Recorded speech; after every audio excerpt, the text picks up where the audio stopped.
Hey, it's Justin Harvey. Thanks for tuning in to the Anesthesia and Pain Management Success podcast. With APM Success, we take a close look at important topics pertaining to business, practice management, personal finance, and careers for anesthesiologists and pain management physicians. We work hard to take your critical questions straight to the experts. Thanks for listening.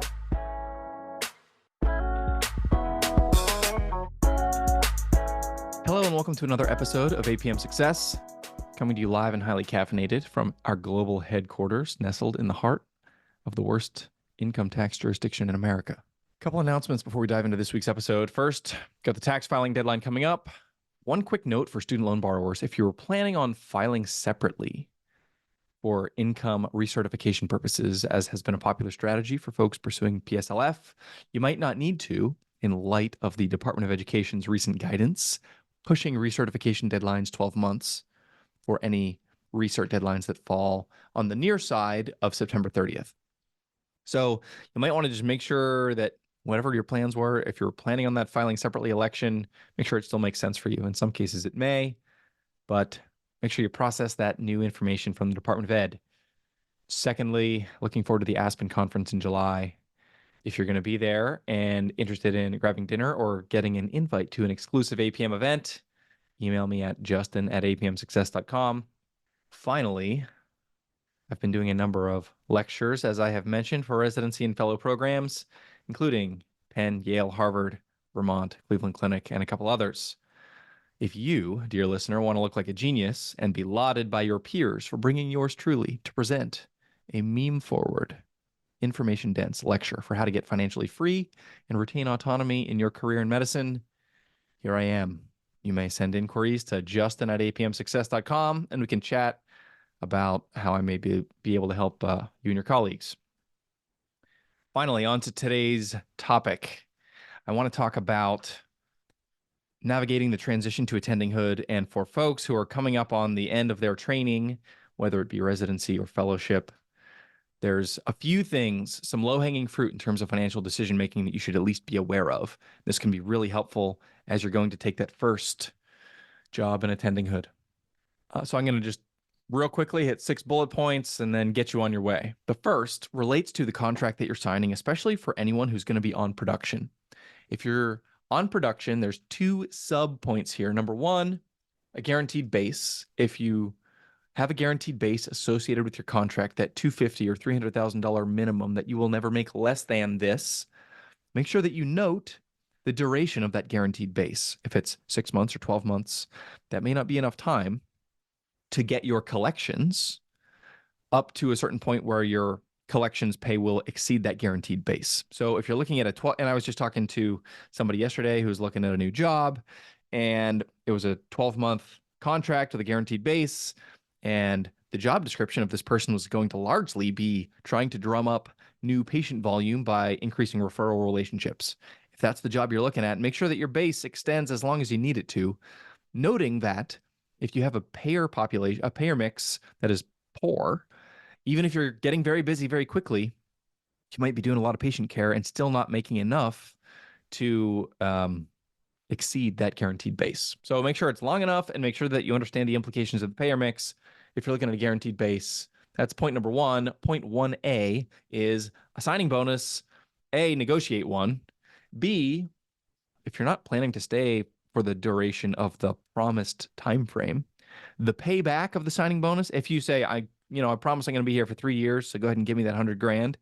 If you leave early, make sure you understand the implications, because if you get that $100,000 into your checking account, it turns into 65 real quick once you pay Uncle Sam, but you got to pay back the whole 100 in order to get out of the agreed upon duration if you leave early. So you're better off not having to pay back the 100 with $35,000 of your own money in addition to the 65 you actually received. You're better off to not get a signing bonus than to have to pay one back in many cases. So make sure that you understand that, and in some cases negotiate a prorated signing bonus. If you stay for 2 out of the 3 years, maybe you only have to pay back 1/3. That's a little less painful. Item number 2, long-term disability insurance for any physicians who are in training, fellows, residents.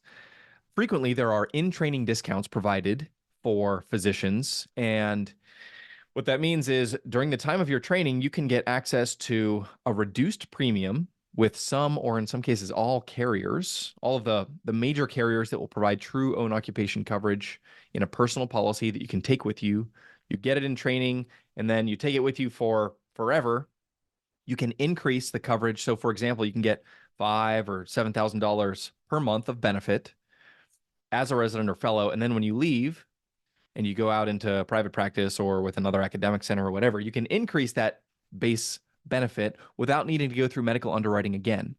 And whenever you increase that benefit, the premium increases commensurately. But what happens, and the reason that this is important to get done in training, is that the discount applies to the new dollars of coverage. Meaning if you get a 20% discount on the $200 a month premium, whenever that premium jumps up to $600 or $700 a month, it's still going to reflect the discount on the new premium dollars. So the cumulative impact is saving you many thousands, maybe tens of thousands of dollars of premiums paid over the life of that policy just by getting it done while you are in training. Item 2B related to long-term disability. So there's the financial incentive to get this done before you're done with training. So if you're getting ready to finish and you haven't done this yet, do it right now. And if you need a referral, I can give you one. So just email me and I'll connect you to one of my broker friends. Additionally, if you have a medical history that would preclude you from getting through underwriting scot-free, then you want to understand if your school, if your program has a guaranteed standard issue, a GSI policy available. If there is a GSI available, it's often available at very competitive rates, and it doesn't require medical underwriting in order to be bound.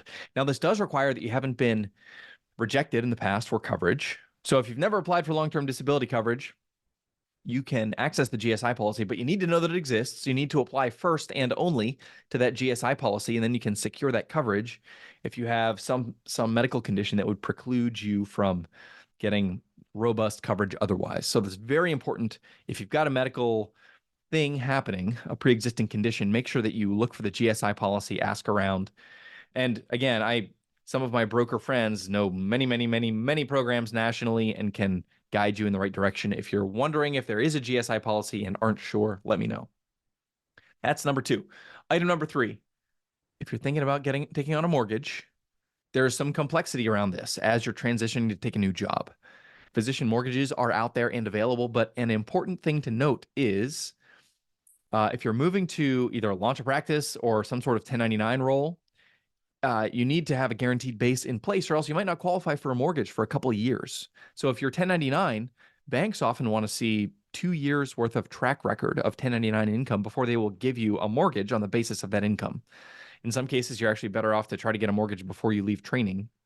I've seen this happen. And obviously, you're not going to be able to get a $1.4 million mortgage on a $75,000 fellow salary. But the point is, there is complexity here around securing a mortgage, depending on what that new contract looks like. So in some cases, if you're moving towards a production role, and if this gets more complicated, if you're married, if your spouse earns, whatever, there's other variables. But make sure you understand the implications on securing a mortgage, because you may not be able to get one for a little while after you move. Which leads me to the next item. Try to not buy a house if you don't have to right away, because there's different statistics. Somewhere between 40 and 70% of residents or fellows are going to quit that first attending job after 2 years. Interest rates are up, inventory is low, houses are expensive, and if you have to buy an expensive house and then because of the terms of your non-compete leave town, that's financial bummer upon bummer. So really think about if it's possible for you to delay. In some cases and in some markets, you can actually save thousands per month in terms of cash flow and live in a much nicer house by renting while you're figuring out if the job works, while you're figuring out what part of the city you want to live in, etc. 2 more items to consider. For physicians in transition, you want to make sure that as your financial obligations increase, your insurance does too. In particular, take stock of your life insurance and make sure that your life insurance is reflective of your current financial reality. When you go from making 75 grand to 500 grand, particularly because what tends to happen is your lifestyle expands a bit to reflect that higher income, especially if you buy a house and have a bunch of debt attached to that house. You want to make sure that your income, which you're now heavily depending on, is protected, especially if you have a family.